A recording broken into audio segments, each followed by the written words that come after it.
तो फ्रेंड, आज हम पढ़ेंगे जीवों में विविधता की पार्ट 2।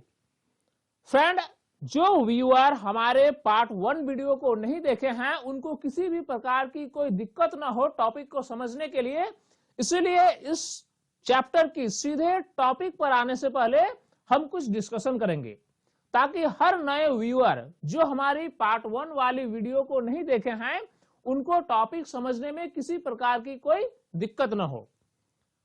तो देखिए, अगर हम अपने चारों ओर नजर डालेंगे तो हम देखेंगे कि हमारे चारों ओर अनेक तरह के पेड़ पौधे और जीव जंतु होते हैं, जैसे हाथी, सांप, कीट, आम की पेड़, घास, अमीबा, शैवाल और भी बहुत कुछ। यानी हम ऐसा कह सकते हैं कि हमारी पृथ्वी में अनेक तरह की जीव जंतु हैं। यानी पृथ्वी जो है वह जीवों की विविधता से भरी पड़ी है और सभी जीव मिलकर एक विशाल जीव समुदाय का निर्माण करते हैं। तो अगर हम जीवों की विविधता के बारे में डिस्कस करेंगे तो हमारे पास इतनी लंबी सूची आ जाएगी जिसको सूचीबद्ध करना आसान नहीं है। तो चूंकि विज्ञान में अगर हम विज्ञान की बात करें, बायोलॉजी की बात करें, तो इसमें क्या है ना, इसमें हम जीवों की एक सिस्टमेटिक स्टडी करते हैं। तो जब हम बायोलॉजी में जीवों की सिस्टमेटिक स्टडी करते हैं तो सबसे पहले विज्ञान का ये दायित्व बनता है कि सभी जीवों को सबसे पहले वह अलग अलग ग्रुप में, अलग अलग कैटेगरी में कैटेगराइज कर दें। सभी एक प्रकार के जीव को एक कैटेगरी में और सभी अन्य प्रकार के जीव को एक अलग कैटेगरी में, यानी कुल मिलाकर सभी जीवों को अलग अलग कैटेगरी में कैटेगराइज किया गया है, ताकि एक स्टूडेंट को जीवों के बारे में स्टडी करने में किसी प्रकार की कोई दिक्कत न हो। तो विज्ञान ने जो जीवों को इस तरह का कैटेगराइज किया है, इसी कैटेगरी का स्टडी हम जीवों की विविधता वाली चैप्टर में करने वाले हैं। यानी कुल मिलाकर अगर कहा जाए कि जीवों में विविधता वाली चैप्टर जो हमारे क्लास 9th में दी हुई है, इसमें हम क्या स्टडी करने वाले हैं? इसमें हम यही स्टडी करने वाले हैं कि सभी जीवों को किन किन कैटेगरी में, किन किन ग्रुप में वर्गीकृत किया गया है, बस उसके बारे में हमें जानकारी लेना है। तब आइए सीधे हम टॉपिक पर आते हैं। आइए अब हम समझते हैं विटेकर द्वारा प्रस्तुत जीव वर्गीकरण। देखिए, अलग अलग समय में अलग अलग वैज्ञानिकों ने अपने तौर तरीके से जीवों को अलग अलग कैटेगरी में कैटेगराइज किया है, लेकिन विटेकर ने जो जीवों को जो कैटेगराइज किया है उसी को विज्ञान ने एक्सेप्ट किया है। इसीलिए विटेकर द्वारा प्रस्तुत जीव वर्गीकरण हमारे लिए काफी महत्वपूर्ण है। विटेकर ने संपूर्ण जीवधारियों को 5 भागों में बांटा है। उसमें पहला जो है वह है मोनेरा, दूसरा है प्रोटिस्टा, तीसरा है फंजाई, चौथा है प्लांटी और पांचवा है एनिमेलिया। यानी विटेकर ने संपूर्ण जीव जगत को 5 भागों में बांटा है।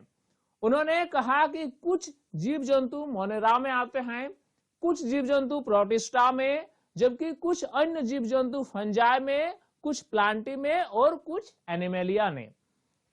तो देखिए, हमारी पार्ट 1 वाली वीडियो जो है जीवों में विविधता, उस वीडियो में हमने मोनेरा, प्रोटिस्टा, फंजाई और प्लांटी के बारे में डिटेल स्टडी कर लिया है।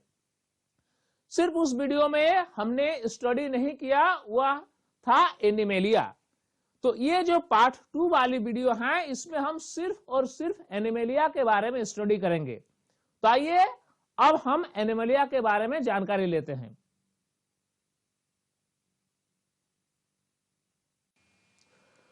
तो अब हम पढ़ने जा रहे हैं एनिमेलिया। अगर आम आदमी की भाषा में बात किया जाए तो एनिमेलिया कहने का मतलब जंतु जगत, यानी जितने भी तरह की जंतु हैं। यहाँ पेड़ पौधे की बात नहीं हो रही है, सिर्फ जंतु की बात हो रही है। जितने तरह की जंतु हैं सभी जंतुएं एनिमेलिया हैं। तो एनिमेलिया जो है यानी जंतु जगत, तो सभी जंतुओं का जो समूह है उसमें छोटे जंतु हैं, बड़े जंतु हैं, मध्यम आकार के हैं, यानी अलग अलग तरह के जो जंतुओं का जो ग्रुप है उसी को हम एनिमेलिया कहेंगे। अब ये जो एनिमलिया हैं या जंतु जगत हैं, इसको अलग अलग कैटेगरी में डिवाइड किया गया है, अलग अलग भागों में बांटा गया है और सभी कैटेगरी का अलग अलग नाम है। तो देखिए, हम आगे बढ़ने से पहले एक पॉइंट क्लियर कर देना चाहते हैं कि अधिकतर स्टूडेंट्स के साथ एक समस्या होती है कि सर बायोलॉजी तो काफी इंटरेस्टिंग है, लेकिन बायोलॉजी से रिलेटेड जो टर्म्स हैं वह काफी अलग तरह की टर्म्स हैं जो कि आसानी से याद नहीं रहती। तो देखिए, इनिशियल स्टेज में ऐसी प्रॉब्लम आती है, लेकिन धीरे धीरे अभ्यस्त होने के बाद ये समस्याएं नहीं हो रहेगी। तो देखिए, सबसे पहले हम देखते हैं कि एनिमलिया यानी जंतु जगत को किन किन भागों में बांटा गया है, उसका क्या क्या नाम है। पहला है पोरीफेरा, दूसरा है सिलेंट्रेटा, अगला है प्लेटीहेल्मिन्थीज, नेक्स्ट है Nematoda, Annelida, arthropoda, Mollusca, Echinodermata, Protochordata और वर्टिब्रेटा यानी कशेरुकी। इस प्रकार संपूर्ण जंतु जगत को इन कैटेगरी में बांट दिया गया है। Porifera, Coelenterata, Platyhelminthes, Nematoda, Annelida, arthropoda, Mollusca, Echinodermata, Protochordata और वर्टिब्रेटा यानी कशेरुकी। अब हम एक एक कैटेगरी के बारे में डिटेल स्टडी करने जा रहे हैं। जंतु जगत का पहला प्रकार है पोरीफेरा। अगर हम पोरीफेरा शब्द का अर्थ जानना चाहेंगे तो पोरीफेरा शब्द का मतलब होता है छिद्र युक्त जीवधारी।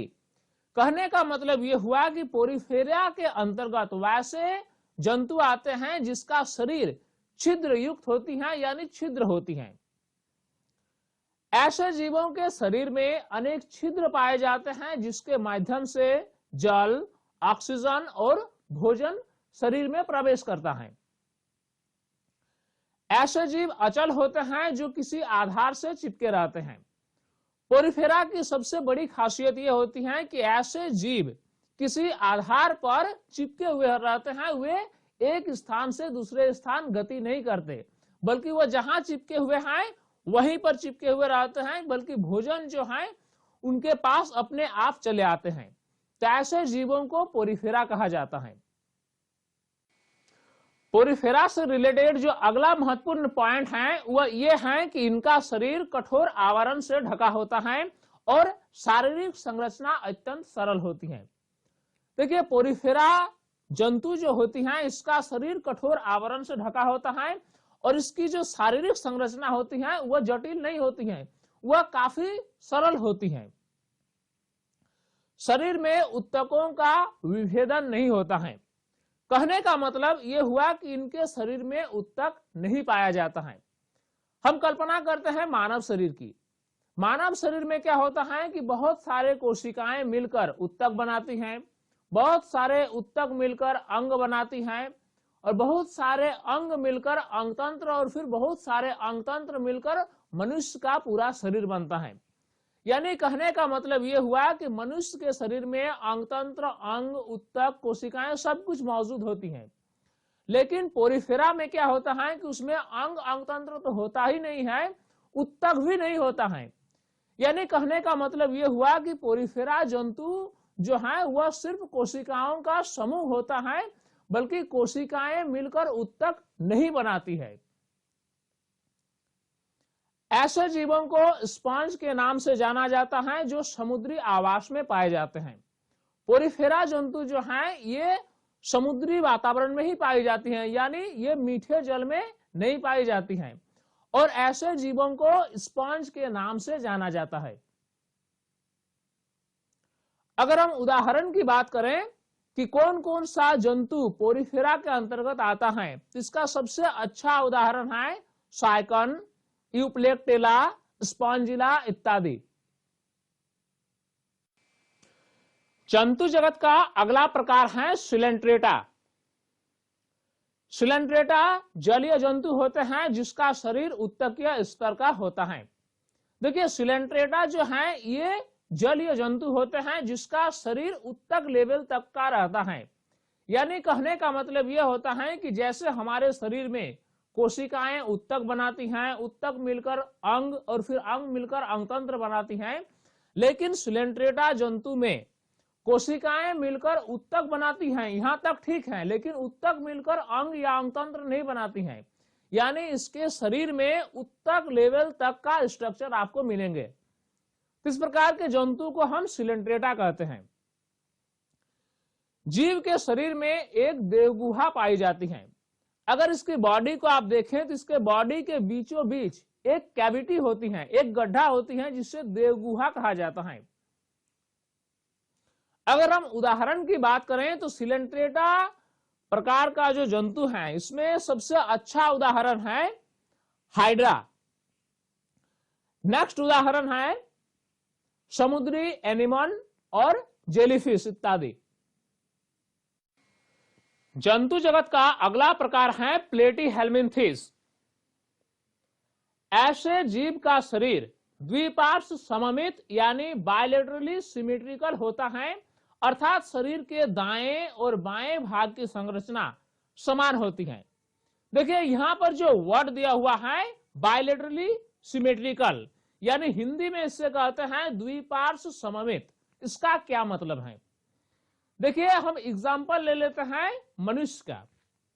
अगर मनुष्य के शरीर को हम ध्यान से देखें तो इसमें दो हिस्सा हैं, एक लेफ्ट साइड में और एक राइट साइड में। लेफ्ट साइड में भी एक आंख, एक कान, एक हाथ और एक पैर हैं। ठीक उसी प्रकार राइट साइड में भी एक कान, एक हाथ, एक नाक और एक पैर हैं। यानी कहने का मतलब कि मनुष्य का शरीर जो है वह बायलेटरली सिमेट्रिकल यानी द्विपार्श्व सममित होता है। तो द्विपार्श्व सममित क्या होता है यह हमने समझ लिया। यानी अगर सजीव का शरीर लेफ्ट साइड जैसा है, राइट साइड भी अगर वैसा है, तो ऐसे शरीर को हम द्विपार्श्व सममित यानी बायलेटरली सिमेट्रिकल कहेंगे। देखिए यहां पर एक इंपॉर्टेंट पॉइंट है कि यहां पर हम बायलेटरली सिमेट्रिकल को समझने के लिए मनुष्य के शरीर का उदाहरण लिए, लेकिन प्लेटीहेल्मिन्थीज में मनुष्य नहीं आता है। मनुष्य का एग्जाम्पल हम इसलिए लिए ताकि हम बायलेटरली सिमेट्रिकल यानी द्विपार्श्व सममित को समझ सके कि ये क्या है। प्लेटीहेल्मिन्थीज में मनुष्य नहीं आता है। ऐसे जीव को चपटा कृमि भी कहा जाता है। प्लेटीहेल्मिन्थीज को हम चपटा कृमि के नाम से भी जानते हैं। अगर हम उदाहरण की बात करें कि प्लेटीहेल्मिन्थीज में कौन कौन से जीव आते हैं, कौन कौन से जंतु आते हैं, तो इसका सबसे अच्छा उदाहरण है प्लेनेरिया। अगला उदाहरण है लीवर फ्लूक और टैपवर्म इत्यादि। जंतु जगत का अगला प्रकार है निमेटोडा। ऐसे जीव का शरीर भी द्विपार्श्व सममित होता है, लेकिन शरीर चपटा ना होकर बेलनाकार होता है। ऐसे जो जंतु हैं इसका शरीर भी द्विपार्श्व सममित यानी बायलेटरल सिमेट्रिकल होता है। लेकिन जैसा कि हमने देखे कि प्लेटीहेल्मिन्थीज में शरीर चपटा होता है, लेकिन निमेटोडा में शरीर चपटा ना होकर बेलनाकार होता है। इसमें उत्तक पाए जाते हैं, परंतु अंग या अंगतंत्र पूर्ण रूप से विकसित नहीं होते हैं। इसके शरीर में उत्तक लेवल तक का, टिश्यू लेवल तक का स्ट्रक्चर हम पा सकते हैं, लेकिन उससे आगे यानी अंग या अंगतंत्र लेवल तक हम इसका स्ट्रक्चर नहीं पाएंगे। अधिकांश जंतु जो होते हैं निमेटोडा के अंतर्गत आने वाले अधिकांश जंतु वह परजीवी होते हैं, यानी दूसरों के शरीर में रहकर दूसरों का पोषण को खींचकर अपने यूज करने वाले परजीवी कहलाते हैं। तो निमेटोडा के अंतर्गत जितने भी जंतु होते हैं उसमें अधिकांश जंतु परजीवी होते हैं यानी पैरासाइट होते हैं। अगर हम निमेटोडा की उदाहरण की बात करें तो सबसे अच्छा उदाहरण इसका है गोल कृमि। अगला उदाहरण है फाइलेरिया कृमि, नेक्स्ट पिन कृमि इत्यादि। एनिमल किंगडम का अगला टाइप है एनिलिडा। एनिलिडा जंतु द्विपार्श्व सममित होता है, यानी ऐसे जंतु भी बायलेटरली सिमेट्रिकल होता है। ये जलीय और स्थलीय दोनों हो सकते हैं। यानी एनिलिडा के अंतर्गत आने वाले कुछ जंतु जलीय जंतु होते हैं, जबकि कुछ अन्य प्रकार के जंतु स्थलीय जंतु होते हैं। अगर हम उदाहरण की बात करें तो एनिलिडा का सबसे अच्छा उदाहरण है केंचुआ, अगला उदाहरण है जोंक, अगला उदाहरण है नेरिस। इस प्रकार एनिलिडा जो है, एनिलिडा का सबसे अच्छा उदाहरण है केंचुआ, जोंक और नेरिस। जंतु जगत का अगला प्रकार है आर्थ्रोपोडा। यह जंतु जगत का सबसे बड़ा संघ है। अभी तक हमने जंतु जगत के जितने भी संघ देखे, जैसे पोरीफेरा, सिलेंट्रेटा, निमेटोडा, प्लेटीहेल्मिन्थ या फिर आगे जितने भी प्रकार के हम पढ़ेंगे, सभी संघ में से आर्थ्रोपोडा सबसे बड़ा संघ है। कहने का मतलब यह हुआ कि आर्थ्रोपोडा के अंतर्गत आने वाले जंतुओं की संख्या किसी दूसरे संघ की तुलना में अधिक है, इसीलिए जंतु जगत में आर्थ्रोपोडा को सबसे बड़ा संघ माना गया है। इनमें द्विपार्श्व सममित पाई जाती हैं और शरीर खंडयुक्त होता है।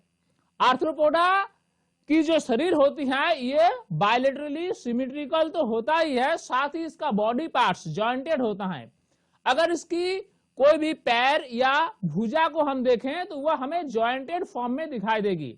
यह आर्थ्रोपोडा का एक कैरेक्टरिस्टिक फीचर है।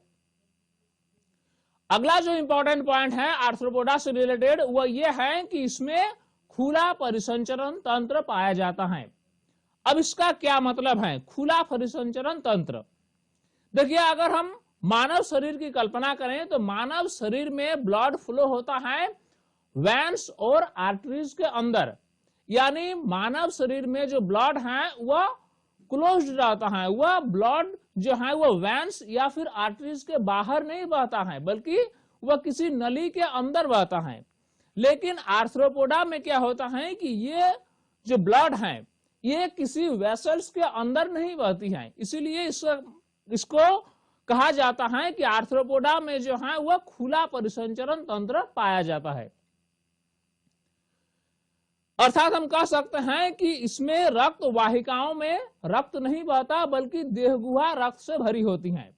आर्थ्रोपोडा बॉडी में जो बॉडी कैविटी पाई जाती है, देहगुहा पाई जाती है, वह रक्त से भरी होती है और इसमें किसी प्रकार की कोई ब्लड वेसल्स जैसे वेन्स या आर्टरीज नहीं पाई जाती है। अगर हम एग्जाम्पल की बात करें तो आर्थ्रोपोडा का सबसे अच्छा एग्जाम्पल है मक्खी, अगला एग्जाम्पल है बिच्छू, तितली इत्यादि। ठीक उसी प्रकार जंतु जगत का अगला संघ है मोलस्का। इसमें भी द्विपार्श्व सममित पाई जाती हैं, यानी बॉडी जो होता है वह बायलेटरली सिमेट्रिकल होता है। अधिकांश मोलस्क जंतुओं में कवच पाया जाता है। अगर आप मोलस्क जंतुओं में देखें तो अधिकांश जंतु ऐसे होते हैं जो हार्ड कवच से ढके हुए रहते हैं। अगर हम मोलस्का में उदाहरण की बात करें तो इसका सबसे अच्छा उदाहरण है घोंघा, इसके अलावा सीप इत्यादि है। नेक्स्ट है इकाइनोडर्मेटा। इन जंतुओं की त्वचा कांटों से आच्छादित होती है। इकाइनोडर्मेटा के अंतर्गत आने वाले जंतुओं का एक कैरेक्टरिस्टिक फीचर होती है कि इसकी त्वचा कांटों से आच्छादित रहती है। ये मुक्तजीवी समुद्री जंतु हैं। देखिए, ये जो जंतु होती हैं ये परजीवी नहीं होती हैं, ये स्वतंत्र रूप से जीवन यापन करने वाली होती हैं, यानी ये सभी जंतु जो हैं वह मुक्तजीवी होती हैं जो कि समुद्री माहौल में रहती है। इनमें कैल्शियम कार्बोनेट का कंकाल एवं कांटे पाए जाते हैं। इस ऐसे जंतु में जो हड्डी पाई जाती है या फिर जो कांटे पाए जाते हैं वह कैल्शियम कार्बोनेट के बने होते हैं। उदाहरण की अगर हम बात करें तो इकाइनोडर्मेटा का सबसे अच्छा उदाहरण है स्टारफिश, इसके अलावा समुद्री आर्चिन इत्यादि। ठीक उसी प्रकार नेक्स्ट है प्रोटोकार्डेटा। ये द्विपार्श्व सममित एवं देहगुहा युक्त जंतु होती हैं। प्रोटोकार्डेटा के अंतर्गत आने वाले जंतु का शरीर बायलेटरली सिमेट्रिकल होता है और इसकी शरीर में एक बॉडी कैविटी पाई जाती है देह गुहा पाई जाती है। ऐसे जंतु में नोटोकॉर्ड होते हैं। प्रोटोकार्डेटा का एक खासियत यह है कि ऐसे जंतु के शरीर में एक नोटोकॉर्ड होता है। अब सवाल है कि नोटोकॉर्ड होता क्या है। नोटोकॉर्ड छड़ की तरह की एक लंबी संरचना है जो जंतुओं के पृष्ठ भाग पर पाई जाती है। अगर हम प्रोटोकार्डेटा के एग्जाम्पल की बात करें तो सबसे अच्छा एग्जाम्पल है इसका हार्डमेनिया, एम्फियोक्सास और बेलनाग्लोसस इत्यादि। और एक पॉइंट है प्रोटोकार्डेटा से रिलेटेड कि ये जंतु जो हैं वह समुद्री जंतु होते हैं। अगला है कशेरुकी, जिससे इंग्लिश में वर्टिब्रेटा कहा जाता है। इन जंतुओं में वास्तविक मेरुदंड एवं अंत कंकाल पाया जाता है। ऐसे जंतुओं में क्या होता है कि मेरुदंड पाया जाता है, रीढ़ की हड्डी पाई जाती है और इसके बॉडी में अंत कंकाल होता है, यानी इसकी जो कंकाल तंत्र है, स्केलेटल सिस्टम है, वह इंटरनल होती है, यानी इसकी हड्डी जो है वह चमड़े के अंदर होती है। अगला पॉइंट है कि इन जंतुओं में पेशियां कंकाल से जुड़ी होती हैं जो चलने में सहायता करती हैं। ऐसे जंतुओं में जो मसल्स होती हैं वह सीधे हड्डी से जुड़ी हुई रहती हैं, जिसके कारण जंतु को चलने फिरने में सहूलियत होती है।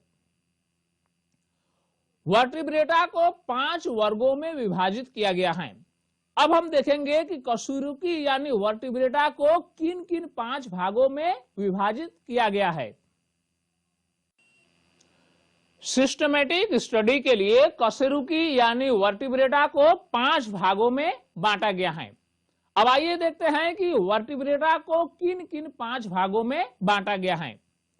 पहला है मत्स्य, दूसरा है जल स्थलचर, तीसरा है सरीसृप, चौथा है पक्षी और पांचवा है स्तनपायी। यानी कशेरुकी जो है इसको 5 भागों में बांटा गया है।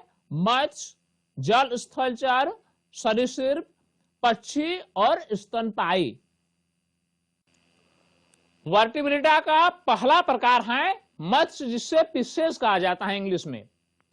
मछलियां इस वर्ग में आती हैं जो मीठे जल और समुद्री दोनों जगहों पर पाई जाती हैं। तो जितने तरह की मछलियां हैं, चाहे वह मीठे जल की मछलियां हो या फिर समुद्री जल की मछलियां हैं, सभी तरह की मछलियां मत्स्य यानी फिशेस के अंतर्गत आती है। अगला पॉइंट है इनकी त्वचा शल्क अथवा प्लेटों से ढकी होती है तथा तैरने के लिए मांसल पूंछ का प्रयोग करती हैं। ऐसे जंतुओं की जो त्वचा होती है वह या तो शल्क या फिर प्लेटों से ढकी रहती है और इसमें एक पूंछ होती है जो तैरने में जंतु को सहायता प्रदान करती है। अगला इंपॉर्टेंट पॉइंट है कि शरीर जो है इन लोगों का वह है धारारेखीय यानी स्ट्रीमलाइंड होती हैं। स्ट्रीमलाइंड का मतलब यह हुआ कि इसका आगे वाला जो भाग है वह नुकीला होता है, बीच वाला मोटा होता है और पीछे वाला फिर नुकीला होता है। तो ऐसे जो आकृति होती है इससे धारारेखीय आकृति या फिर स्ट्रीमलाइन शेप कहा जाता है। यानी इस तरह की जो जंतु होती हैं उसकी शरीर धारारेखीय यानी स्ट्रीमलाइन होता है। सबसे अच्छा उदाहरण है मत्स्य का रोहू, शार्क इत्यादि। वर्टिब्रेटा का अगला प्रकार है जल स्थलचर, जिसे इंग्लिश में एम्फीबिया कहा जाता है। ऐसे जीव जल और स्थल दोनों पर रह सकते हैं। ऐसे जीवों की सबसे बड़ी खासियत होती है कि ऐसे जीव स्थल में और जल में दोनों वातावरण में रह सकते हैं। इनकी त्वचा पर श्लेष्म ग्रंथियां पाई जाती हैं। इसकी जो स्किन है उसके ऊपर कुछ ऐसे ग्लैंड्स पाई जाती हैं जो श्लेष्मा निकालती हैं, यानी एक प्रकार का चिपचिपा पदार्थ निकालती हैं। तो ये जो है श्लेष्मा ग्रंथियां ऐसे जीवों के त्वचा पर पाई जाती हैं। अगर हम जल स्थलचर की उदाहरण की बात करें तो सबसे कॉमन जो एग्जाम्पल है वह है मेढक, टोड, सैलामेंडर इत्यादि। अगला है सरीसृप यानी रेप्टिलिया। इनका शरीर सल्कों द्वारा ढका होता है तथा श्वसन फेफड़ों द्वारा होता है। एक्चुअली कहा जाए तो रेप्टिलिया के अंतर्गत वैसे जंतु आते हैं जो जमीन पर रेंगते हैं, और इस तरह के जंतु का शरीर सल्कों द्वारा ढका होता है और इसकी जो श्वसन की क्रिया होती है वह फेफड़ों द्वारा होती है। अगला जो इंपॉर्टेंट पॉइंट है वो ये है कि सरीसृप यानी रेप्टिलिया के अंतर्गत जितने भी तरह की जंतु आती हैं सभी का हृदय 3 कक्षीय होता है, यानी उसके हार्ट में 3 चैम्बर होते हैं, ओनली 3। लेकिन इसका एक अपवाद है, वह है मगरमच्छ। देखिए ये एक बहुत ही इंपॉर्टेंट पॉइंट है और इस पॉइंट से कंपटीशन में अक्सर क्वेश्चन पूछता है कि एक ऐसे जंतु का नाम बताओ जो रेप्टिलिया के अंतर्गत आता है लेकिन उसका हार्ट जो है वह 4 चैम्बर वाला होता है, 3 चैम्बर वाला नहीं। तो इसका आंसर है मगरमच्छ। मगरमच्छ एक ऐसा जंतु है जो रेप्टिलिया के अंतर्गत आता है लेकिन फिर भी इसका हार्ट 3 चैम्बर वाला नहीं बल्कि 4 चैम्बर वाला होता है। इसका अगर हम उदाहरण की बात करें तो सरीसृप यानी रेप्टिलिया का सबसे अच्छा उदाहरण है कछुआ, सांप, छिपकली, मगरमच्छ इत्यादि। वर्टिब्रेटा का अगला प्रकार है पक्षी यानी एव्स। इसके अंतर्गत वे सभी जंतुएं आते हैं जो पक्षी हैं, यानी जितने भी तरह की पक्षियां हैं सभी इसी कैटेगरी में आती हैं। इनका हृदय 4 कक्षीय होता है। देखिए पक्षी में जितने भी तरह की पक्षियां हैं सभी का हार्ट 4 चैम्बर वाला होता है। इनको 2 जोड़ी पैर होते हैं जिसमें से आगे वाली 2 पैर उड़ने के लिए पंखों में परिवर्तित हो जाते हैं। किसी एक पक्षी का 2 जोड़ी पैर होते हैं, इसमें पहला जो जोड़ी है यानी जो फ्रंट वाला पैर है वह परिवर्तित हो जाती है पंखों में ताकि वह उड़ सके, और पीछे वाली जो एक जोड़ी पैर होती है वह चलने के लिए होता है। श्वसन के लिए फेफड़ों द्वारा होता है। तो देखिए पक्षी में श्वसन की क्रिया फेफड़ों यानी लंग्स द्वारा होता है। उदाहरण की बात करें तो जितने भी तरह की पक्षियां हैं सभी पक्षियां एव्स यानी पक्षी के अंतर्गत आती हैं। वर्टिब्रेटा का अंतिम प्रकार है स्तनपायी यानी मैमेलिया। इसके अंतर्गत वे सभी जंतुएं आते हैं जो अपनी बच्चों को दूध पिलाती हैं, यानी इस वर्ग के सभी जंतुओं में नवजात के पोषण के लिए दुग्ध ग्रंथियां पाई जाती है।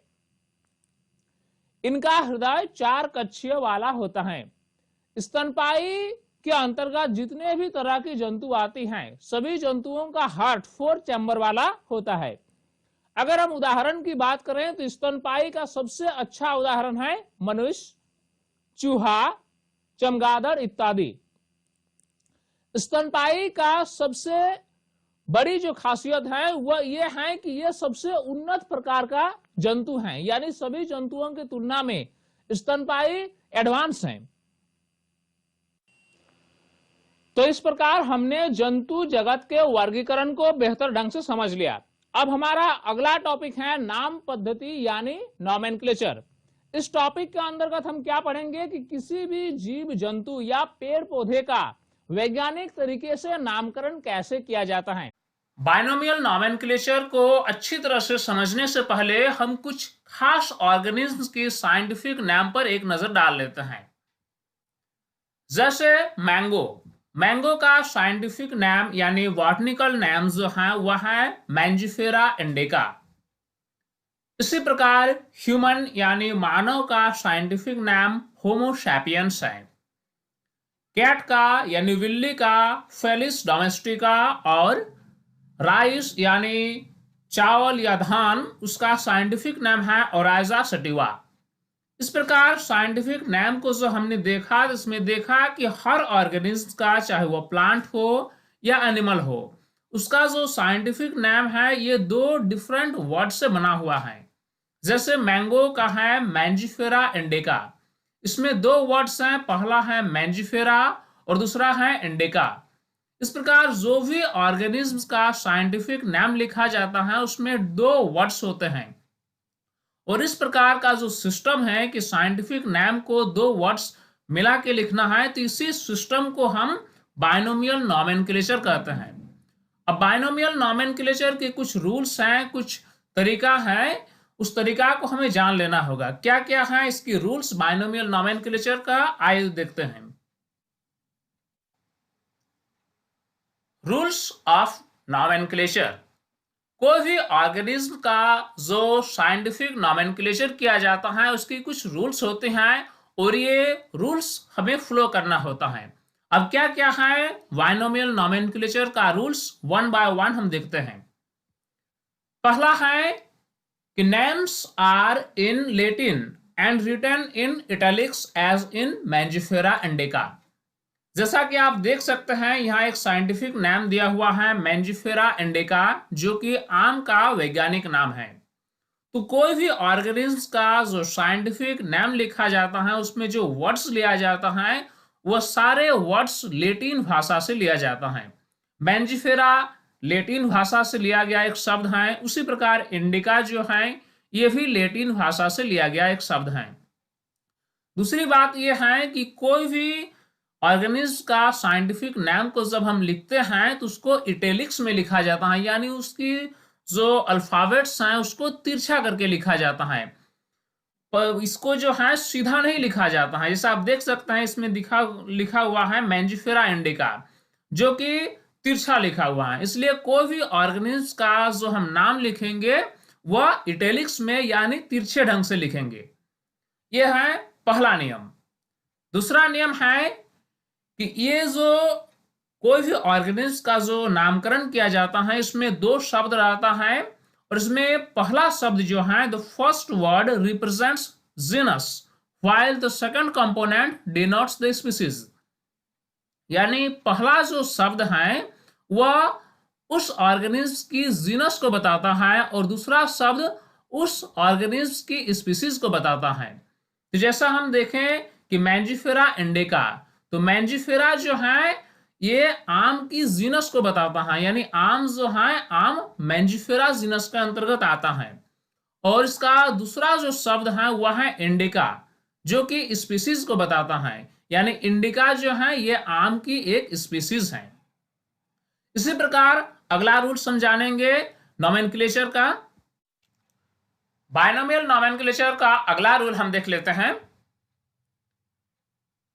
इन handwritten form biological names are underlined as in Triticum aestivum. Triticum aestivum wheat का साइंटिफिक नाम है। तो जब किसी ऑर्गेनिज्म का साइंटिफिक नाम हैंडरिटन फॉर्म में होता है, यानी उससे हम हाथ से लिखते हैं, पेपर पर लिखते हैं, पेन पेपर के द्वारा लिखते हैं, इस स्थिति में उसको इटैलिक्स में या तिरछे ढंग से लिखना हमारे लिए संभव नहीं होता है, या फिर अगर हम लिख भी देते हैं तो वह सामने वाले जो है उसको सही ढंग से उसको देख नहीं पाते हैं कि ये इटैलिक्स में लिखा हुआ है। तो ऐसी स्थिति में क्या है कि उसको हम सीधे ही लिखते हैं लेकिन उसको अलग से अंडरलाइन कर देते हैं, उसकी जीनस को भी अलग से अंडरलाइन कर देते हैं और उसकी स्पीसीज नेम को भी अलग से अंडरलाइन कर देते हैं, जैसा कि यहाँ दिखाया जा रहा है। इस प्रकार अगला जो रूल है नोमेनक्लेचर का वह है कि the first word starts with capital letter while the second with small letter as in Pisum sativum। यहां पर आप देख सकते हैं कि मटर का यानी पी का साइंटिफिक नाम दिया हुआ है Pisum sativum। तो जब किसी ऑर्गेनिज्म का साइंटिफिक नाम हम लिखते हैं तो उसका जो पहला शब्द का पहला अक्षर है उसको कैपिटल में लिखा जाता है और बाद बाकी जितने भी उसके जो अल्फाबेट्स हैं उसको सारे के सारे स्मॉल लेटर्स में लिखे जाते हैं। जैसे पायसम में पी कैपिटल है, बाद बाकी सारा स्मॉल लेटर में है, उसी प्रकार सटिवम में सारे स्मॉल लेटर्स में लिखे गए हैं। तो ये है सबसे महत्वपूर्ण नियम बाइनोमियल नोमेनक्लेचर का। अब बाइनोमियल नोमेनक्लेचर से रिलेटेड कुछ इंपॉर्टेंट पॉइंट्स हैं जिससे हमें विशेष रूप से ध्यान देना है, उसको जान लेना है। बाइनोमियल नोमेनक्लेचर से रिलेटेड कुछ इंपॉर्टेंट पॉइंट्स यहां दिया जा रहा है। पहला पॉइंट है the system of binomial nomenclature has been proposed by Carolus Linnaeus. तो ये बाइनोमियल नॉमेनक्लेचर का जो सिस्टम है ये सबसे पहले प्रपोज किया गया था कैरोलस लिनियस के द्वारा। अगला पॉइंट है कि ये कैरोलस लिनियस जो साइंटिस्ट हैं, इन्होंने अपनी स्टडी का जो भी नतीजा था वह एक बुक के द्वारा ये पब्लिश किया जिसका नाम था सिस्टेमा नेचुरी। इसी प्रकार अगला पॉइंट है कि ये कैरोलस लिनियस को फादर ऑफ टैक्सोनॉमी के रूप में जाना जाता है।